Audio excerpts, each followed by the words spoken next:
In this video, we are going to take our multimodal RAG pipeline one step closer to production-ready architecture.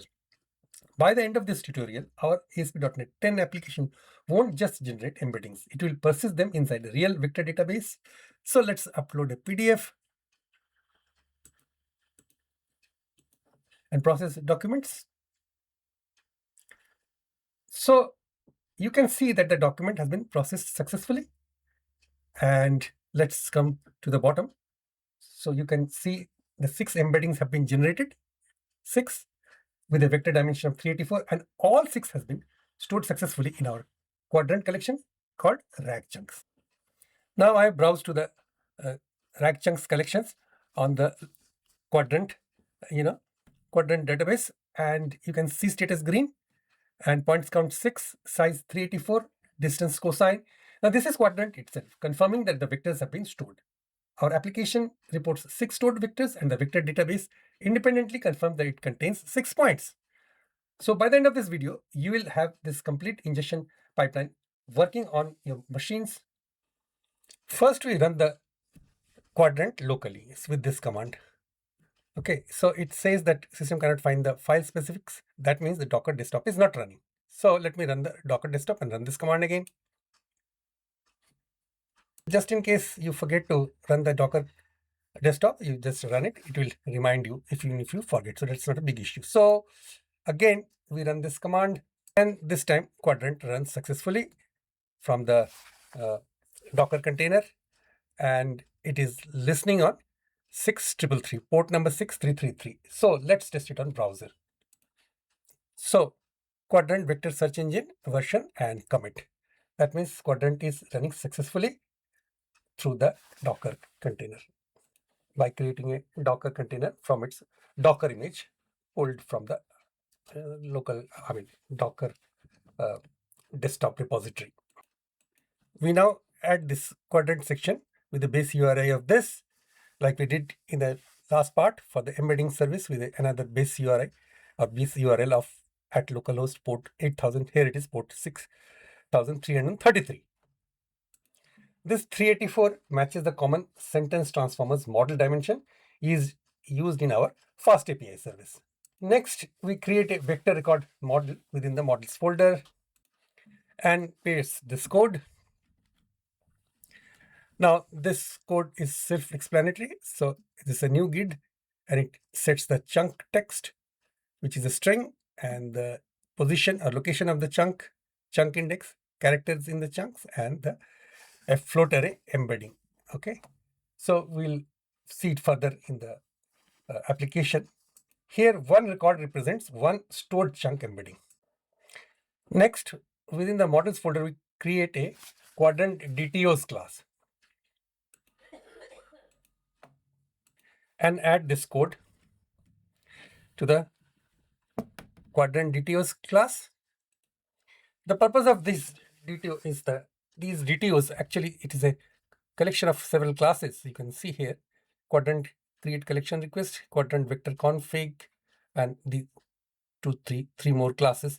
So these DTOs match Qdrant REST payload shape for creating a collection and upsetting points. Next, within the services folder, I create an iVector store service interface and update the interface with this contract template, that is store vector async, which passes a list of vector record and expects a task of integer type. The purpose is that the controller depends on this abstraction, not directly on Qdrant. So this interface will be actually used by the vector service class, and that will actually derive from this iVector store service. Next, we'll create that service. So public class vector store service class is added, and it gets the new code, the final vector store service. So what this service class does, you can see. So this service basically creates the Qdrant collection if needed, and then stores vectors as Qdrant points. Qdrant upsert. Upsert means update and insert, supports insert or update behavior for points. Vector store service uploads embedding vectors and their metadata to a Qdrant collection over HTTP so that the app can perform similarity search later. Now we have injected HTTP client and configuration and iLogger vector store service. The key methods are store, vector, async. So this is this one. It ensures the collection exists, builds an upsert request from vector records, puts to collection name points and weight equals to retries transient failure, exponential backoff maximum 3, and ensure collection exists. So ensure collection exists is here. Okay. So it gets the collection. If missing, reads Qdrant vector size from config and creates the collection, and tolerates 409 conflict from concurrent creation, and get collection name. That is get collection name. So go to definition. Now get collection name returns Qdrant collection name from configuration or throws, and its transient identifies, and this one identifies retriable HTTP statuses, safe read content async, safely reads error bodies for logging. This is the safe read content async. Now that we have built the service class, vector store service, we need to register it into the program class. So accordingly, I put this chunk of code over here, and the purpose of this is that to let ASP know how to inject the vector store service. Now there are 3 more things. We are pretty near to the finishing line. So first I have to update the RAG upload view model, and then I have to update the RAG controller, and finally the RAG CSHTML or razor view. Okay, so we'll do that systematically. Next is the chance of the RAG upload view model updating. Okay, so we open it.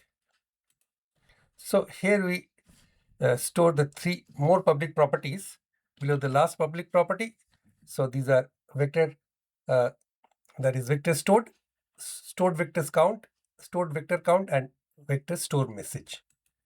And they will give information about the stored vector in the Qdrant database. Okay, so save it. So I now paste the code that is on my clipboard and change the RAG controller code to this one.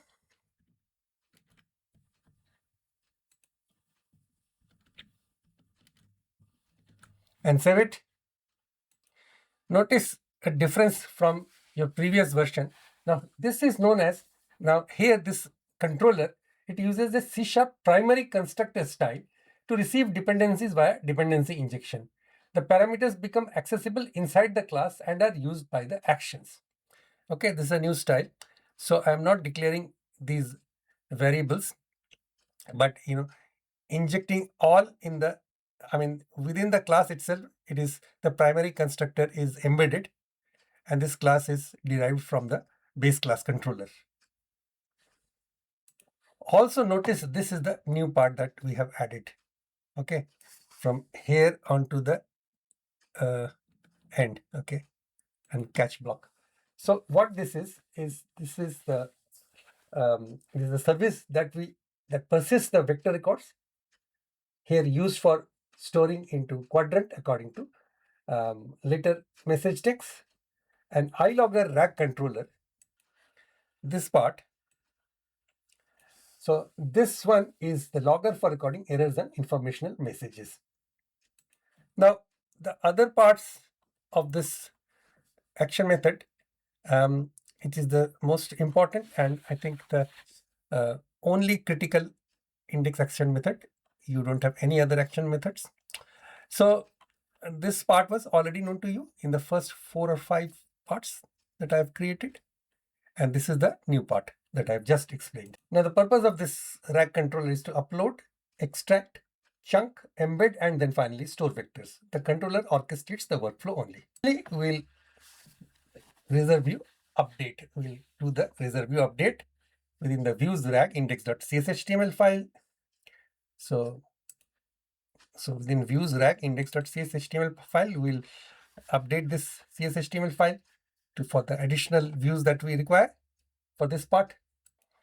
So just above the last div here, I paste the code on my clipboard. So this is the vector stored part at if model.vector stored. If that is true, else if this. If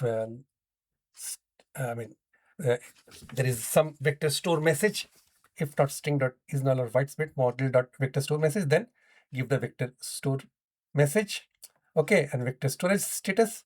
Otherwise, give all of these parameters: stored vector count, vector store, and collection. So we are pretty much done with the building our RAG pipeline to show the vector count and vector on the Qdrant database. So we'll now test it by first running the FastAPI. So I've already kept the Qdrant database running as we did in the beginning. So guys, now is the time for testing. So I've already kept the Qdrant running in the background.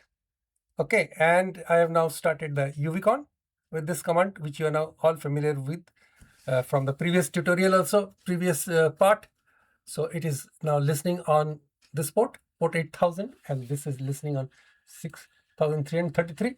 So we'll start this application now. So click on process document.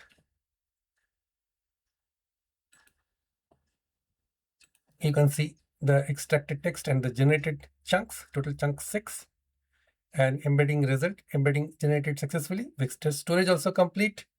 And then, so to see the rack chunks, I'll just paste this, and you got what you wanted to see, what I had shown you in the beginning of this tutorial.